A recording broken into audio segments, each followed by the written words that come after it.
दोस्तों, आज की जो कहानी है इसमें हम बताएंगे कि अपने मन को बस में करने के लिए क्या करें। अगर आप इस कहानी के पीछे का तर्क समझ गए तो आप अपने मन को काबू कर सकते हैं। पहली बार मैंने जब इस कहानी को पढ़ा तो इसका तर्क मुझे समझ में नहीं आया, लेकिन इसका भाव प्रेरणादायी है। तो कहानी शुरू करते हैं। एक बार महात्मा बुद्ध किसी नगर से गुजर रहे थे। बुद्ध की नजर एक कपड़े के व्यापारी पर पड़ी जो दुखी और हताश दिखाई दे रहा था। बुद्ध चलकर उनके पास गए और उससे पूछा, हे सज्जन पुरुष, तुम इतने उदास क्यों हो? अगर तुम मुझे अपनी चिंता का विषय बताओ तो मैं तुम्हारी कुछ मदद कर सकता हूँ। कपड़े के व्यापारी ने बुद्ध को प्रणाम किया, उनको अंदर बुलाया और उस व्यापारी ने कहा कि जब मेरी पत्नी की मृत्यु हुई तो मेरे घर पर मेरे छोटे बेटे की देखभाल करने वाला कोई नहीं था, इसलिए मैं हमेशा से अपने बच्चे को दुकान पर ले जाता हूँ, लेकिन मेरी दुकान पर आने वाले हर ग्राहक को पगड़ी को उछालकर फेंक देता है। कभी कभी उनका झोला उठाकर बाहर फेंक देता है। मैंने इसको बहुत मारा पीटा,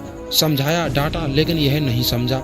इसकी इस हरकतों से मेरे सारे ग्राहक खुद को अपमानित मानकर वापस चले जाते हैं। बुद्ध बोले, मैं तुम्हारी सहायता कर सकता हूँ, पर तुम मुझे वचन दो कि मैं जो कहूँगा और करूँगा उसमें तुम दखल अंदाजी नहीं करोगे, ना ही कोई प्रश्न पूछोगे और ना ही मुझे ये कहोगे कि मैं क्या कर रहा हूँ। व्यापारी बुद्ध को वचन दे देता है। अगले दिन बुद्ध एक पगड़ी पहनकर आते हैं और ग्राहक की भांति आकर दुकान पर बैठ जाते हैं। व्यापारी का बेटा आया और बुद्ध की पगड़ी को उछाल दिया। महात्मा बुद्ध मुस्कुराए और कहा, बहुत अच्छा बेटा, जाओ उस पगड़ी को वापस लेकर आओ। वह बच्चा दौड़कर गया और पगड़ी लाकर बुद्ध को दे दी। अगले दिन बुद्ध एक कुल्हाड़ी और एक लकड़ी साथ लेकर आए। उस लड़के ने फिर से उनकी पगड़ी उछाल दी। बुद्ध ने उस लड़के को कहा कि ये लो कुल्हाड़ी और इससे इस लकड़ी को काटो। व्यापारी को थोड़ा डर सा लग रहा था कि कहीं उसके बेटों को चोट नहीं लग जाए, लेकिन उसको अपना वचन याद था। 7 दिन तक महात्मा बुद्ध कोई न कोई नया काम लेकर आते और उस लड़के से करवाते।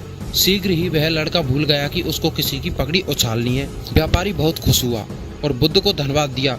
मुझे पता है कि इस कहानी का और मन के बस में होने का कोई संबंध नहीं है, लेकिन पहले आप इस तर्क को समझिए। अगर हम अपने मन को अपने हिसाब से काम नहीं करवाएंगे तो मन अपने हिसाब से काम करेगा। मन बस में हो सकता है यदि मन को हम अपने अनुसार चलाएं। मन 2 तरीके से कार्य करता है। नंबर 1, मन अपने हिसाब से काम कर सकता है, या नंबर 2, मन को हम अपने हिसाब से काम करवा सकते हैं। बुद्ध से मिलने से पहले उस लड़के का मन और दिमाग अपने हिसाब से अनियंत्रित रूप से काम कर रहा था, लेकिन बुद्ध ने लड़के को अपने अनुसार काम करवाए, जिससे उसकी आदत बदल गई और वह लड़का एक अच्छा लड़का बन गया। इसलिए अगर आप अपने मन पर कंट्रोल पालोगे, अपने मन को अपने अनुसार चलाओगे, तो आप अपने मन पर काबू पा सकते हैं। क्योंकि हमारा जो मन है ये चंचल है, ये एक पल कहीं तो एक पल कहीं और हो सकता है। इसलिए मन पर कंट्रोल पाना बहुत जरूरी है। और जिस व्यक्ति ने अपने मन पर कंट्रोल पा लिया वो हर काम को बड़ी आसानी से कर सकता है, क्योंकि हमारा मन नेगेटिव और पॉजिटिव 2 पॉइंट पर काम करता है। हमारा मन अपने हिसाब से नेगेटिव काम पर ज्यादा फोकस करता है,